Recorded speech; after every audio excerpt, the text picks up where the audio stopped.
When most people hear of blockchain, they are likely to think of Bitcoin, cryptocurrencies, unregulated markets, illicit activities, and media hype. Even in academia, the term blockchain is not always associated with its underlying technical innovations, but simply as a trending topic. However, it pays off to look beyond the superficial, as blockchains not only address important technical issues in an increasingly networked society, but blockchain research is bringing together scientists from different fields to collaborate in understanding and improving these technologies. It was 2014 when we first started to look into Bitcoin and cryptocurrencies. Back then, there was little scientific research being conducted compared to now. And it was very hard to find good technical resources. Often you had to look at the actual source code to find out how something actually works. Also, the community using cryptocurrencies was much smaller and tightly knit. As part of our research, we conducted one of the first user studies to better understand how and why users were actually using cryptocurrencies. Bitcoin was created as a peer-to-peer electronic cash system in January 2009. Though technically quite innovative, it was largely overlooked by academia in the beginning. The first peer-reviewed publication on the subject did not appear until 2011. Nowadays, many new proposals are made, where a blockchain or distributed ledger is used to improve resilience, foster decentralization, remove trusted third parties, and provide auditability and better security. The potential of blockchain extends beyond simple payments to enable a wide range of more sophisticated applications, such as healthcare, Industry 4.0, or identity management. This has mainly become possible thanks to smart contracts, a concept that enables executing logic on a distributed ledger. Millions of people daily interact with centralized online services, such as social media or shopping platforms, leaving behind specific personal or financial information that are controlled and managed by third parties, such as Facebook, Google, or Amazon. Regulatory backlashes like GDPR have made people realize the value of their data, but also their lack of control. By eliminating single points of trust, blockchain can help rethink the way data consent, authorizations, and authentications are managed. These technologies, therefore, offer a sizable opportunity to achieve self-sovereign identity and give individuals full control of their data while promising to improve security and privacy. In a similar way, by establishing trust, transparency, and auditability, it also opens manifold opportunities to redesign collaborative business processes such as supply chains and logistics.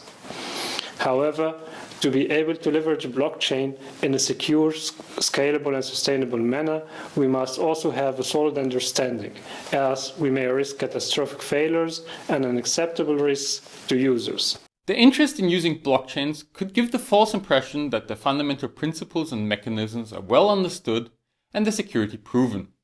However, while there are substantial research efforts underway to formalize the guarantees and characteristics, Bitcoin apparently just simply seems to work better in practice than it does in theory. Bitcoin appears to present a practical solution to a long-standing problem in distributed computing, namely how to reach agreement among a set of distrusting parties where some can behave dishonestly or deviate from the protocol rules. It's certainly not the first solution to this problem, and this was actually made famous by Lamport and others through the Byzantine generals. However, the novelty of Bitcoin's approach also kind of meant that we didn't have the formalizations or insights to reason about these protocols. So we as a scientific community are currently still in the process of reaching a deeper understanding of how they fundamentally work and how they relate to classical Byzantine fault tolerance. One particular novel aspect in this context is the use of game-theoretic incentives to deter participants from deviating from protocol rules. Such economic factors make reasoning about the security and safety of blockchain protocols a difficult challenge, and this is something that's really interesting to us, but it may offer new insights which could lead to better protocol designs. An interesting aspect of many blockchains and distributed ledgers is the utilization of game-theoretic incentives to provide security guarantees. This, of course, opens up the question whether an adversary can manipulate a participant's behavior through bribing or other incentive manipulation attacks.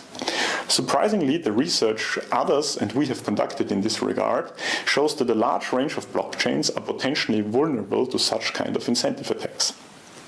and that such attacks are both technically and economically feasible. In practice, although, attacks have only sporadically been observed on less prominent blockchain systems, but their general possibility clearly shows that further research must be conducted in this area to gain a better understanding of the potential security risks and feasible mitigation strategies. It is not just the security of blockchain technologies that is still an important research topic. With the increase in utilization, it has become clear that both the scalability as well as the long-term sustainability is currently insufficient. One of the biggest issues in regards to sustainability is that Bitcoin and many of its enhancements are still based on a concept of proof of work. Proof of work inherently requires the continuous consumption of electricity to ensure the safety of the systems. Unfortunately, this energy consumption is not only required, but has also increased steeply since the launch of these systems. However, the throughput is still quite low and does not increase with the energy consumption. So to tackle these issues, we focus our research on a range of alternative technologies. Interesting, efficient alternative options are, for example, proof-of-stake-based systems or traditional BFT protocols. A key aspect to replace proof of work here is to use other cryptographic techniques, for example, distributed randomness for the leader selection process. We presented our work Hydrant on this topic at this year's S&P conference. In our paper, we not only give a new efficient protocol, but also extensively compare other approaches and outline a range of use cases far beyond the context of distributed ledgers. A promising solution to the scalability issues of Bitcoin and similar cryptocurrencies are payment channel networks. These networks act like an additional protocol layer and are intended to reduce the necessary amount of transactions that need to be processed within the base layer. They additionally improve privacy by revealing less about the economic activities of users to other participants in the system. The most prominent payment channel network is currently the Lightning Network designed for Bitcoin. It is currently still in an experimental status, but nevertheless actively deployed on the Bitcoin mainnet. This provides a tremendous opportunity to gather and evaluate empirical data on its utilization, gain deeper insights if the intended improvements to privacy can be substantiated in practice, and whether such higher layer protocols may impact the security of the underlying system. The common misconception that Bitcoin readily offers anonymity to its users when performing transactions remains widespread to this date. Coming back to the first peer-reviewed publication related to Bitcoin, its focus was on the user privacy and anonymity rather than the technical merits of the protocol design or its potential alternative applications. The topic of privacy has been a prominent research field in the area of blockchain that is still growing rapidly.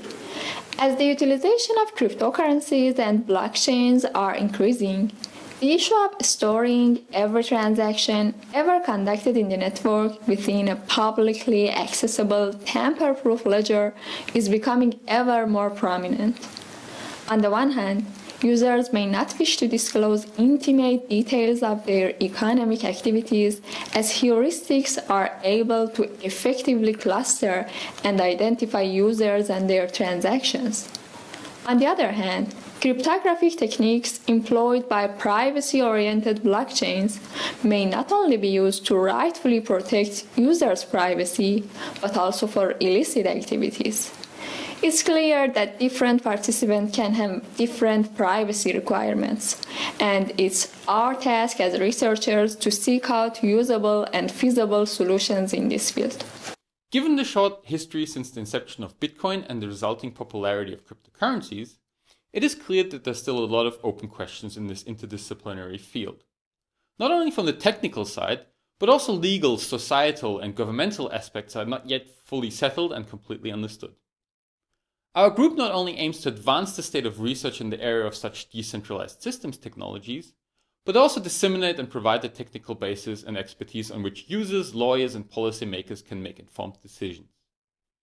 We are doing this through teaching at universities and extensive collaboration with industry and academia. Over the course of the last years, we were able to establish several international collaborations with different researchers, organize seminars, and teach lectures on those topics at the Technical University of Vienna.